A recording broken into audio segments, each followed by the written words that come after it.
Bismillahirrahmanirrahim. Alhamdulillahirabbil alamin. Assalatu wassalamu ala asyrafil anbiya'i wal mursalin Sayyidina Muhammadin wa ala alihi wa sahbihi ajma'in.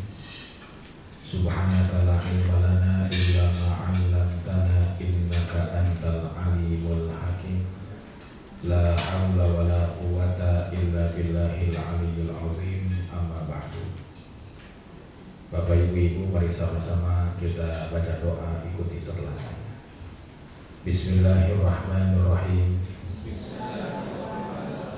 Rabbi auzi'ni an ashkura ni'mataka allati an'amta alayya wa ala walidayya wa an a'mala salihan tardahu wa adkhilni bi rahmatika fi ibadika sholihin.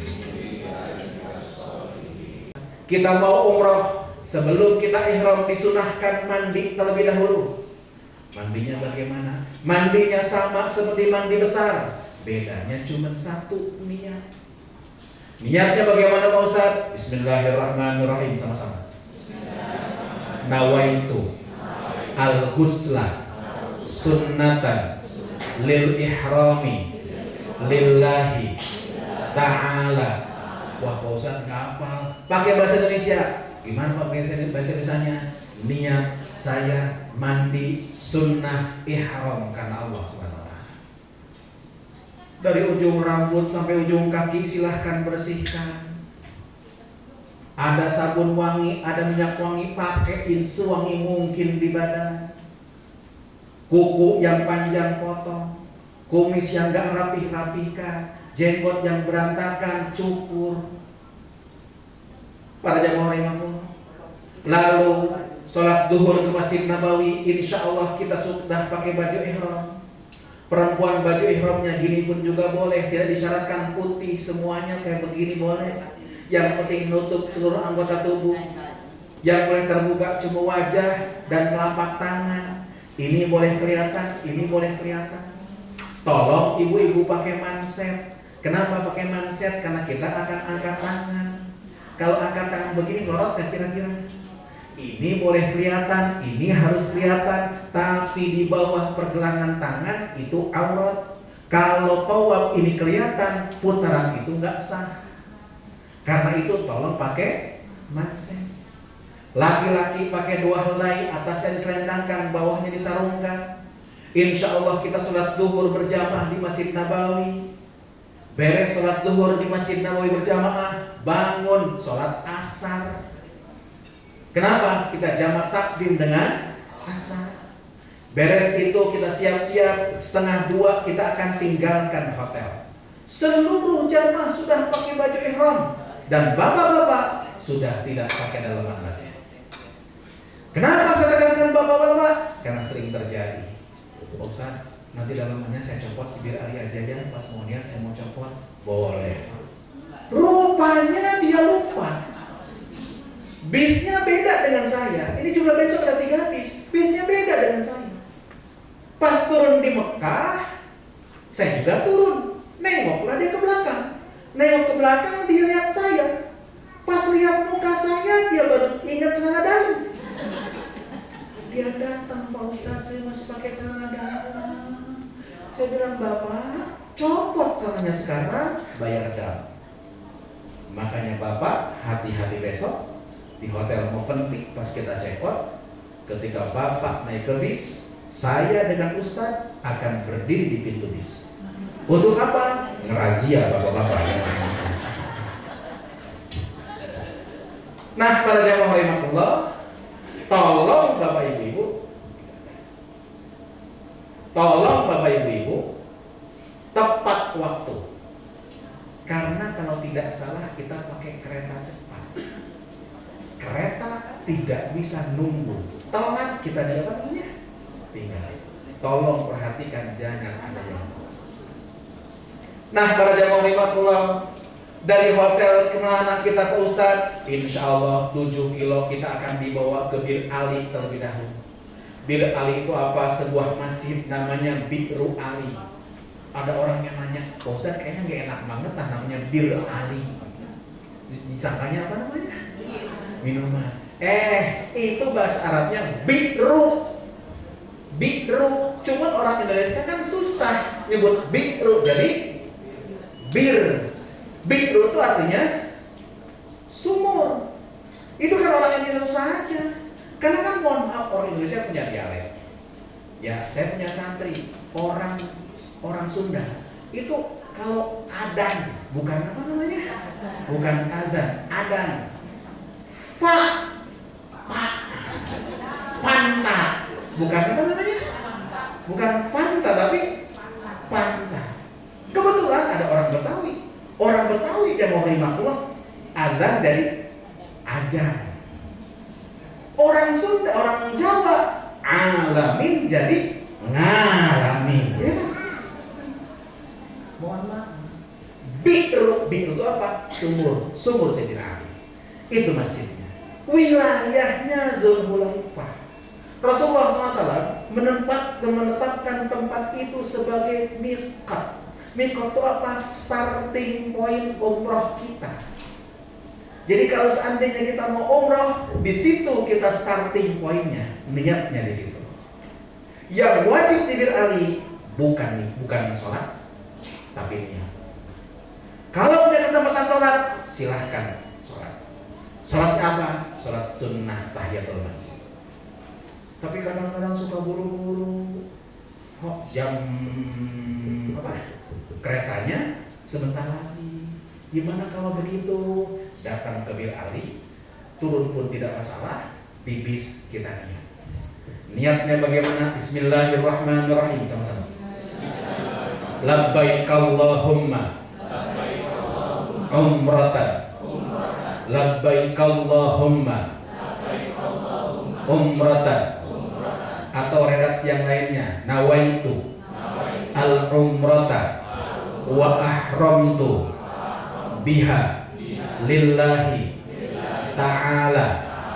Mulut berkata labbaik Allahumma umratan, hati wajib untuk berdetak. Saya niat umroh karena Allah Subhanahu wa ta'ala. Tiba-tiba Bu Pak keluar dari hotelnya telat. Kenapa telat? Ada yang satu nyasar habis sholat. Telat kan akhirnya. Kalau kita ke Bir Ali dulu, waduh, kereta ketinggalan. Kalau ini terjadi, kita akan langsung ke stasiun kereta. Lah, Pak Ustadz, kan kita harus niat di mikotnya di Dzulhulaifah. 2 menit dari kereta jalan, lewatin Bir Ali, niat di situ. Ustadz, maaf, saya ini pelor. Apa pelor? Nempel, mau. Baru duduk di kereta, karena adem yang enak, udah tidur. Bangun-bangun udah di tengah jalan. Gimana Ustaz? Saya belum niat. Balik ke stasiun. Nah, nggak bisa balik lagi. Niat di jalan, tapi motong kambing. Ingat, kalau satu ketika kita tidak bisa ke Bir Ali, kemana? Gimana? Di kereta. Tapi pastikan sebelum pas jalan kita nih. Bapak Ibu, kalau sudah niat terucap di mulut, terikrar di hati, berarti kita sudah tanda tangan kontrak dengan Allah. Maaf, kontrak ini tidak boleh dibatalkan apapun yang terjadi. Gak boleh Bu, begitu sampai Mekah ngomong, Ustaz, saya nggak jadian umurnya ya. Aduh capek Ustaz, aduh pusing, nggak bisa. Apapun yang terjadi harus dilaksanakan. Sakit, dorong. Bahkan maaf, kalau sudah niat terikrar di hati, terucap di mulut, ternyata Israel mencabut nyawa orang ini, maka 1, dia tetap dimandikan. 2, tetap dikafani. tapi cara mengkampaninya beda. Kalau mayatnya perempuan, mulutnya tidak boleh ditutup. Kalau mayatnya laki-laki, kepalanya tidak boleh ditutup. Padahal mayat di atasnya ada apa? Tali pocong, tidak boleh dikasih tali pocong. Mengapa demikian? Kata Nabi, fa innahu yub'atsu yawmal qiyamati mulabbiyan. Orang itu nanti di hari kiamat akan dibangkitkan dalam keadaan bertalbiyah. In kanat illa sayhatan wahidatan fa idahum jami'un ladaina muhdarun. Ada enggak di Al-Qur'an? Surat apa? Yasin. Saat itulah Pak kita dibangkitkan. Pas dibangkitkan, orang yang wafat setelah niat ihram langsung berkata, labbaik Allahumma labbaik. Ada yang mendaftar nggak kira-kira? Belum ada yang mendaftar ya. Nah, para jamaah rahimakumullah, kalau sudah niat ini terikrar di hati, terucap di mulut, di bir ali ataupun di atas kereta ketika ada bir ali, maaf, maka larangan ihram berlaku. Laki-laki tidak boleh menggunakan tutup kepala, pecinya copot. Laki-laki tidak boleh menggunakan sendal yang nutup tumit. Gak usah pakai sepatu, pakai sendal. Pak Ustadz, gimana sendal saya, sendal gunung yang ada apa namanya? Tali belakangnya. Begitu mau niat, injak belakangnya. Laki-laki hanya menggunakan 2 helai pakaian, bawahnya disarungkan, atasnya diselendangkan. Pak Ustadz, maaf, kemarin saya cek di Shopee, katanya ini ada celana dalam untuk ihram, nggak ada jahitannya, boleh nggak dipakai? Boleh, tapi bayar dam. Nah, kok bayar dam? Kenapa? Karena mukhalifun li sunnati Rasulillah, karena bertentangan dengan sunnahnya Nabi. Nabi dulu nggak pakai gituan, maka tidak boleh.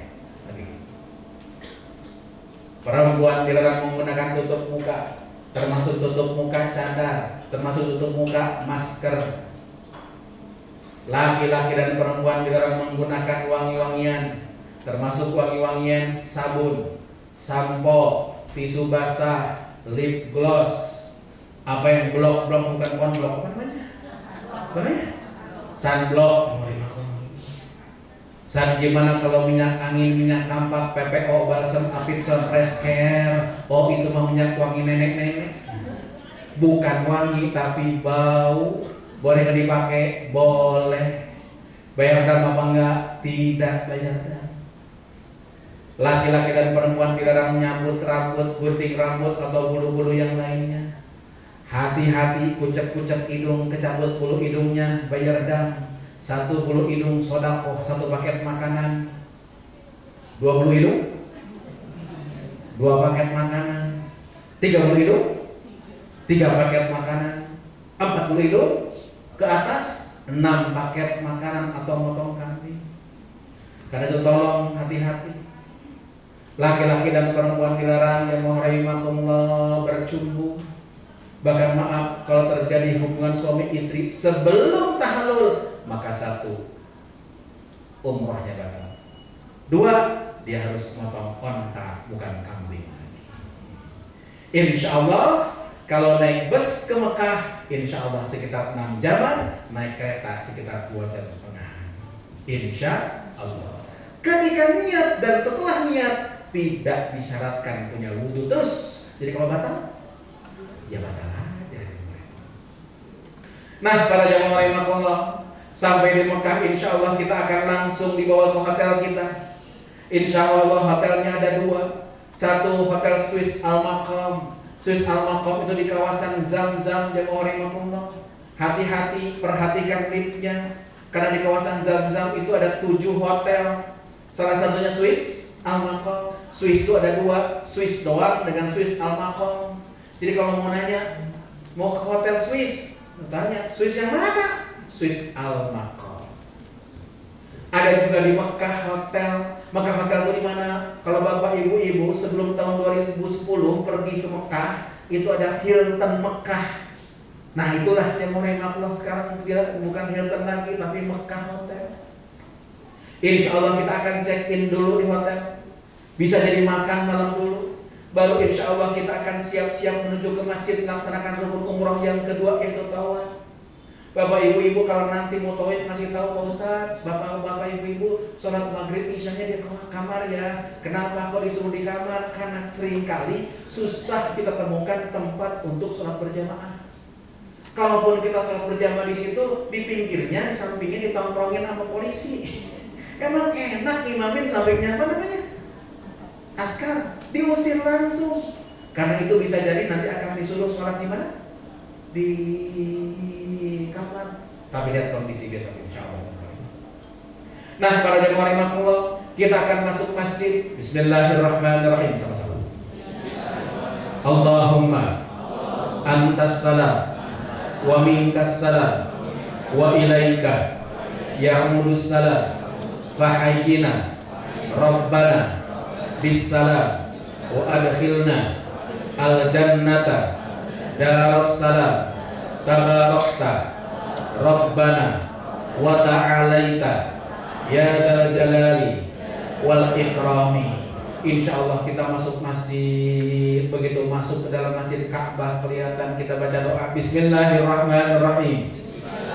Allahumma zid hadza al-baita ta'ziman wa tashrifan wa zid man azzamahu wa syarrafahu mimman hajjahu aw i'tamarahu ta'ziman wa tashrifan wa mahabatan wa birra. Kita tatap Ka'bah Bu, silakan ngomong di hatinya, ya Allah terima kasih hari ini ya Allah Kau berikan kesempatan saya berada depan Ka'bah Al-Musyarrafah. Ya Allah ketika lihat Ka'bah pertama kali terbayang wajah ibu dan bapak saya ya Allah. Ya Allah, banyak di antara ibu dan bapak saya yang sampai wafatnya belum pernah melihat Ka'bah. Bukan mereka tidak mau umrah, bukan tidak mau haji, tapi mereka berkorban demi saya, anak-anaknya ya Allah. Di tempat yang paling mustajab ini izinkan saya menjerit pertama kali untuk ibu dan bapak saya. Ya Allah, tolong terima saya sebagai tamu-Mu ya Allah. Pak Bu, kalau sudah tenang, baru kita laksanakan rukun umrah kedua yaitu tawaf. Tawaf itu Bu, apa sih? Ngelingin Ka'bah. Berapa putaran? 7 putaran. Ini angka 7 itu ternyata bisa jadi angka istimewa. Sampai-sampai yang namanya hari ada berapa? 7. Yang beda hari itu cuma orang Jawa doang. Orang Jawa mah harinya bukan 7, tapi ada berapa? 5. Legi, Wage, Pahing, Pon, Kliwon. Tapi umumnya hari berapa? 7. Bumi berapa lapis? 7. Langit berapa lapis? Tawaf berapa putaran? Sa'i berapa putaran? Usi? Obatnya puyel. Bapak ibu, tawaf maaf harus punya wudu. Pastikan Bapak ibu dalam keadaan wudu ketika tawaf. Ustaz, bagaimana kalau batal? Batal, berhenti tawafnya, wudu dulu. Emang ada tempat wudu? Ada. Di mana? Di sekitar tangga, di bawahnya ada tempat wudu. Boleh nggak tayamum Pak Ustaz? Nggak boleh, air banyak. Apalagi tayamum sambil ngomong orang di mana? Nggak boleh. Ustaz, maaf, di Indonesia kita yakin betul yang namanya sentuhan laki-laki perempuan batal. Nah ini gimana? Jubel kayak begitu, yakinkan ketika tawaf tidak batal. Kenapa? Karena kalau yakin batal, insya Allah tawaf kita nggak beres-beres. Putaran pertama, Ustaz izin mau wudhu dulu, wudhu dulu. Beres wudhu mau tawaf lagi diinjak orang Pakistan. Nah, daripada nggak beres-beres, yakinkan tidak batal. Tapi kalau sudah balik ke kamar, balik lagi ke keyakinan Allah. Tawaf Bapak Ibu usahakan posisi Ka'bah sebelah kiri terus. Usahakan jangan ngebelakangin Ka'bah. Ini alhamdulillah nih, kebanyakan ini diantaranya orang tua nih. yang muda-muda dikit. Biasanya kalau yang muda-muda, nenek-nenek juga begitu, mulai makhluk gitu. Itu begitu Ka'bah mau tawaf di belakangnya, dipoto cepat, bikin status Ka'bah putaran pertama, yang begini belakangnya.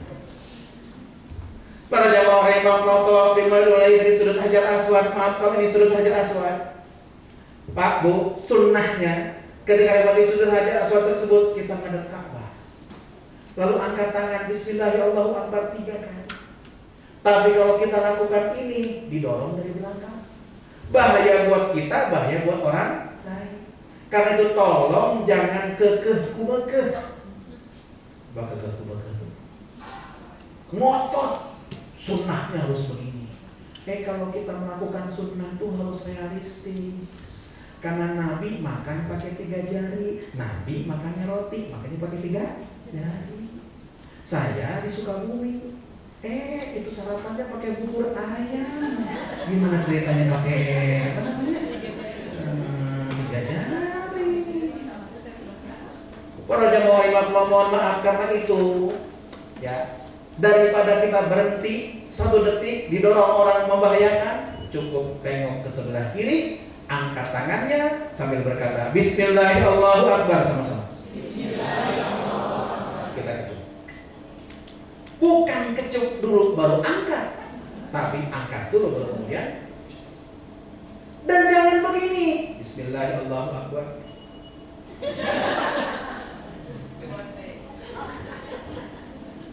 Pak, Bu, maaf. Hajar Aswad ini Rasulullah memberikan 3 pilihan.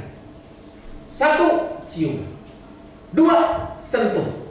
Bahkan Nabi nyentuhnya bukan cuma pakai tangan, pakai ongkat dari jauh. 3, salam dari jauh. Jadi salam dari jauh, istilah insya Allah sama nilainya dengan nyium Hajar Aswad. Tolong Pak, jangan maksakan nyium Hajar Aswad khususnya buat bapak-bapak. Karena bapak-bapak sekarang yang boleh tawaf di sekitar Ka'bah cuma bapak yang pakai baju ihram. Bisa dibayangkan bapak-bapak desek-desekan nyium Hajar Aswad pakai baju ihram, nggak pakai daleman, bawahnya ketarik. Insya Allah kiamat sugro. Tolong juga Pak Bu, jangan kejadian seperti beberapa tahun yang lalu. Dulu bebas nyium Hajar Aswad tuh, pakai baju apa aja. Jam 12 yang masuk masjid, tiba-tiba ada jamaah NRA ketahuan dari apa namanya? Nempelnya itu bajunya berantakan, sakunya sobek, kancingnya copot semuanya, rambutnya rawi, apa namanya? Acak-acakan. Saya tanya Bapak dari mana itu sampai berantakan kayak begitu? Kata si Bapak, Pak Ustaz, saya habis nyium Hajar Aswad. Masya Allah, kok bisa begini nyium Hajar Aswad? Ustaz, desek Ustaz.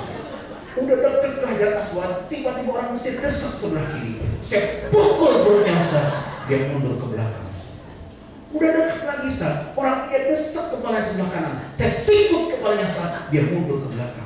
Akhirnya Ustaz, itu Hajar Aswad terbuka Ustaz. Saya ciumin lama betul Ustaz, nikmat betul Ustaz.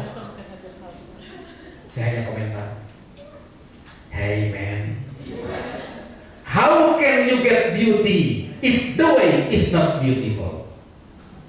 Tolong jangan paksakan nyium Hajar Aswad yang sunnah, tapi lewat jalur yang haram.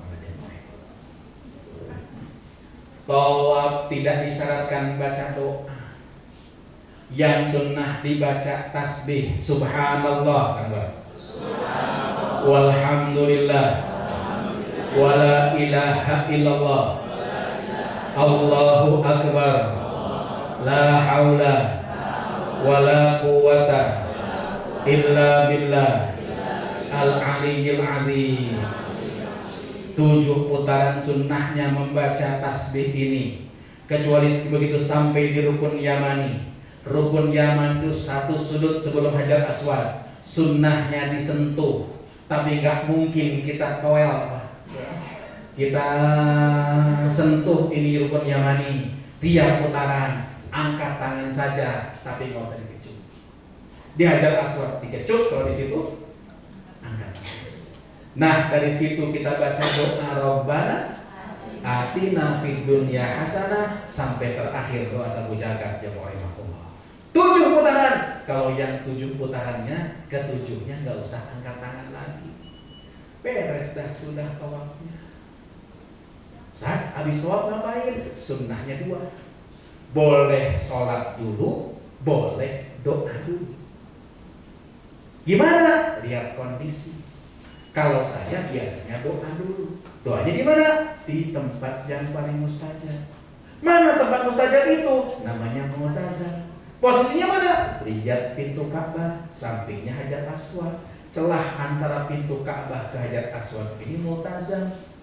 Doalah di situ. Saya selalu pimpin doa di situ. Habis saya pimpin, saya katakan, Bapak, Ibu, ini tempat mustajab. Silakan doa masing-masing. Saya mundur ke belakang doa, nungguin jamaah doa. Tiba-tiba saya lihat ada ibu-ibu di situ nggak doa. Dia ambil buku dari tas, bukunya dibuka, dibaca, ditutup, lalu bukunya diangkat begini. Saya deketin ibu, antara pintu Ka'bah ke Hajar Aswad itu namanya Mu'tazam, tempat paling mustajab. Mu'tazam itu artinya wajib. Orang doa di sini Allah wajib kabulkan. Jadi ibu doa bukan angkat-angkat buku. Dijauh sama si ibu, Ustaz, tenang dulu Ustaz. Ketika teman saya, saudara saya, tetangga saya tahu saya berangkat umroh, mereka tuh nitip doa. Doanya ditulis di buku ini. Nah tadi saya mau baca satu-satu, pusing Pak Ustaz, desek-desekan, apalagi tulisannya beda-beda. Terus saya angkat dulu buku, saya ngomong, ya Allah, tolong ya Allah Rabbana, kabulkan doa yang tulis di buku ini, yang rahimahullah itu kan. Jangan dipraktekin besok, ya kan? Karena saya yakin dititipin doa kan?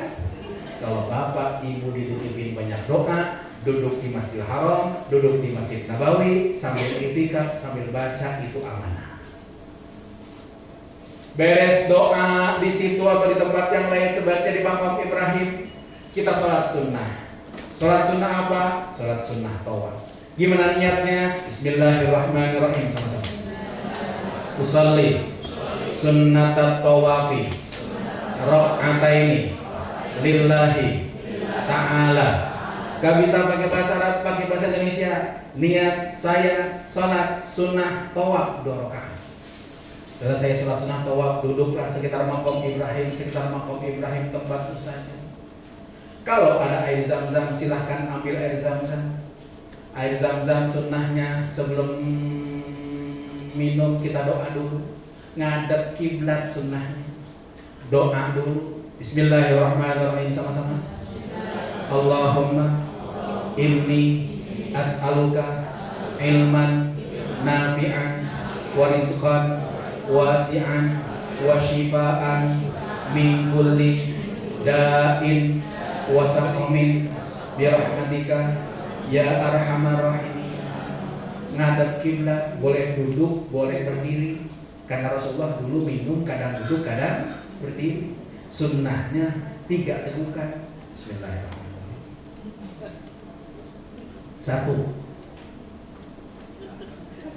2, 3. Makruh kalau minumnya kayak begini. Bismillahirrahmanirrahim.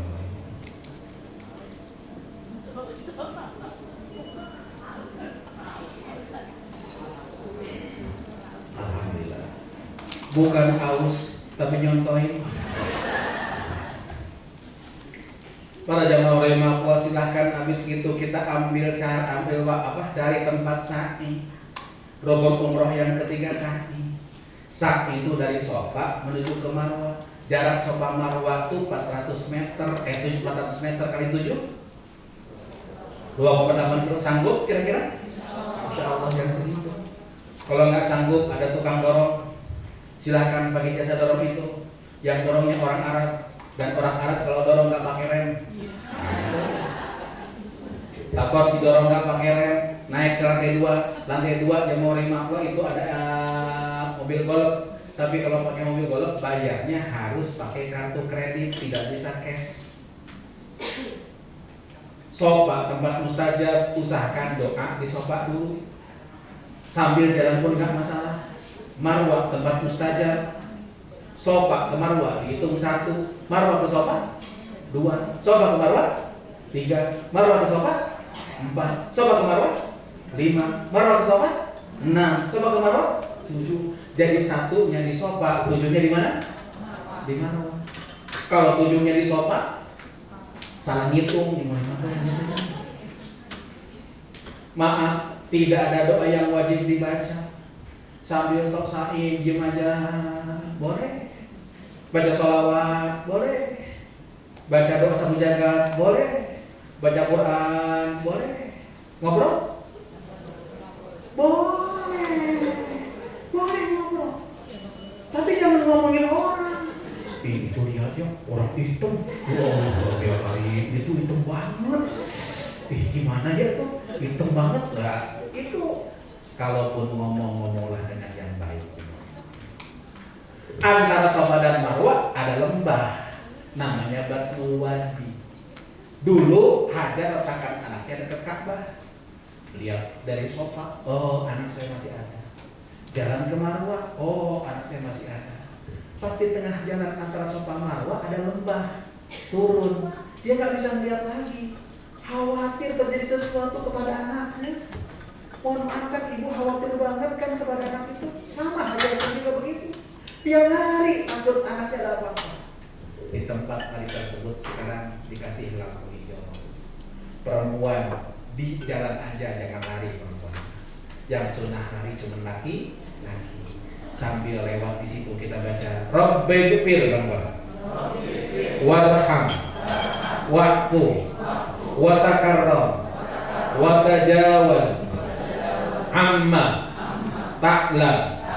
Innaka ta'lam ma la na'lam innaka antallah al-a'azzu al-akram. Para jamaah Allah, kalau sudah beres di Marwah, ambil gunting rambut. Siapa yang gunting Pak Ustaz? Sendiri pun juga boleh. Beres sudah umrah kita. Silakan banyakin ibadah di Masjidil Haram. Ibadah di Masjidil Haram itu yang penting, yang utama 3. 1, tawaf. Ingat, laki-laki harus pakai ihram. Itu nggak usah niat umrah. Yang penting pakai baju ihram. 2, sholat. Sholat kapanpun juga di Masjidil Haram boleh. Di Jakarta pada subuh nggak ada sholat sunnah. Pada asar nggak ada sholat sunnah. Tapi di Masjidil Haram boleh kapanpun juga. 3, natap Ka'bah. Lihat Ka'bah, insya Allah dapat 20 pahala. Bapak ibu, insya Allah nanti ada 2 city tour. Ada city tour ke Taif, Timur Tengah. Ini opsional. Ibu mau pergi boleh, nggak masalah juga kalau enggak, ya kan? Nah, jamaah rahimahullah, cuma tolong beritahu kepada panitianya, ke ustadz-ustadznya supaya ditunggu-tunggu. Ternyata di Taif tidak ada ibadah apa-apa, cuman naik kereta gantung doang. Insya Allah juga akan diatur untuk city tour. City tour ini melihat prosesi tempat ibadah haji. Mohon maaf Bapak Ibu-Ibu, tolong sekarang kemana-mana pakai nemtek. Karena sekarang Saudi Arabia begitu ketat. Apalagi haji kemarin Pak, Masya Allah, ketatnya bukan main. Kalau zaman dulu ketat tuh lama tuh karena macet, kalau sekarang ketat tuh karena pemeriksaan lagi. Karena itu tolong nemtek ini dipakai kemanapun juga. Nah, di belakang nemtek itu ada nama hotel, ada nama apa namanya? Ada nama paspor, ya, ada nama paspor, mohon maaf ini, ya kan? Ada nama paspor, ada nomor telepon, apa namanya?